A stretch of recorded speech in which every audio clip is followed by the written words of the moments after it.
Why are we still having this conversation? I don't get it. Well, we're having it because the Senate can be a frustrating place. And, that is very true. And so, that I would give you.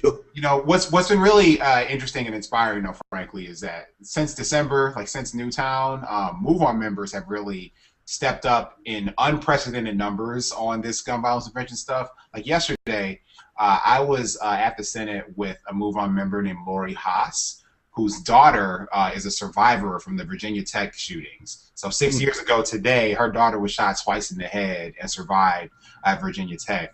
She started a petition the day after Newtown on MoveOn.org's petition website, signon.org.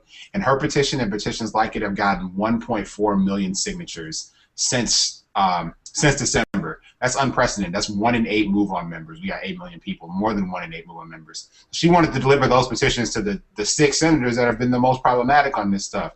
Senator Warner from Virginia, Senator Mary Landrieu, who wouldn't even send a staff person out to talk to Lori, Senator Begich, Senator Pryor, Senator Kay Hagan, and also Senator Max Baucus from Montana.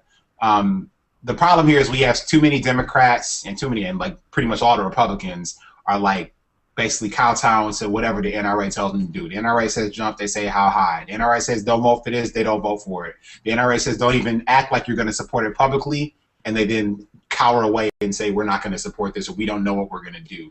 But that's the crazy part, though, because if you look at the polling and the statistics, and you talk to real everyday Americans, even members of the NRA, I mean, 75% of NRA members say, all right.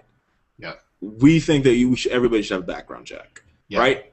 88% of people in the state of Pennsylvania say, all right, everybody, all gun purchases should have a background check. I don't understand, like, that's not even the hard thing, right? Like, I could understand people saying, all right, a ban on assault rifles might be going too far. But background checks? Well, first of all, I don't understand why a ban on weapons of war and mass murder is too far. I mean, I hear you. I mean, I hear that. But on the background checks thing, it is pretty frustrating because, like, for example,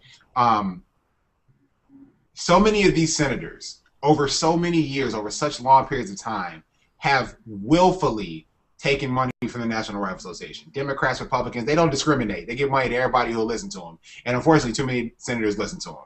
But that money has overpowered popular policy. And what we're trying to do is break that power. The truth is, while we're frustrated with the NRA's persistence and staying power over the last 2 decades, they lost a vote last week. Like, the NRA hasn't lost a vote the way they lost that procedural vote in like 20 years. So this is really unprecedented, and I'm frankly, as difficult as it may seem, I'm optimistic. Like, I really think that we can win something that people have been pushing for. It's hard to argue with 92% of people. 92% of people don't agree that the sky is blue or that sunny days are good, but 92% of people think that we should give background checks on every gun sale. I think we can make that happen. Some of the senators, even those Democratic senators, have said they were going to support the background checks for every gun sale. That's a really important start. I want to see that built upon, not be the last thing that we get.